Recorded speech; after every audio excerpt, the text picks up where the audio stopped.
দুষ্টু কোকিল ডাকে রে, cook cook cook cook cook cook cook cook, মনের পাশে বাজে রে। যতটা জাস্টিফাইড মনে হয় ততটাই আমি ডিমান্ড করি। I understand the business what ever little in my capacity, যতটুকু বুঝি তাতে আমার মনে হয় যে হ্যাঁ আমার দুষ্টু কোকিল গানে মিমি চক্রবর্তীর এমন খোলামেলা পোশাকে চরম অস্থিরতা বলছে ওপার বাংলার জনপ্রিয় অভিনেতা নায়ক জিৎ। সাধারণত জিৎ কারো সমালোচনা করেন না, সবসময় তিনি সবাইকে উৎসাহ দেন। কিন্তু জিৎ যে মিমি চক্রবর্তীর উপর এমন বিস্ফোরক মন্তব্য করবেন তা হয়তো কেউ ভাবতে পারেনি।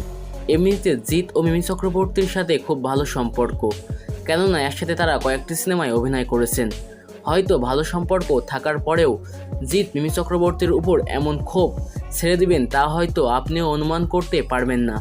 জিৎ বলেন, মিমি চক্রবর্তী খুব ভালো অভিনেত্রী, নায়িকা হিসেবে সে সফল, তার অনেক ভালো কাজ আছে, কিন্তু তার বোঝা উচিত ছিল যে এত খোলামেলা পোশাকে কাজ করলে আমাদের ইন্ডাস্ট্রির নায়িকাদের উপর বাজে প্রসঙ্গ উঠবে। তাই তো একজনের কারণে এখন পুরো কলকাতা সিনেমা ইন্ডাস্ট্রি লজ্জার মুখে পড়েছে। জিৎ আরও বলেন, এখন মিমির উচিত আমাদের কাছে ক্ষমা চাওয়া, তাহলে আমরা তাকে সবাই ক্ষমা করব। তো বন্ধুরা, তুফান সিনেমা নিয়ে নায়ক জিতের এমন মন্তব্য আপনাদের কাছে কেমন লাগলো?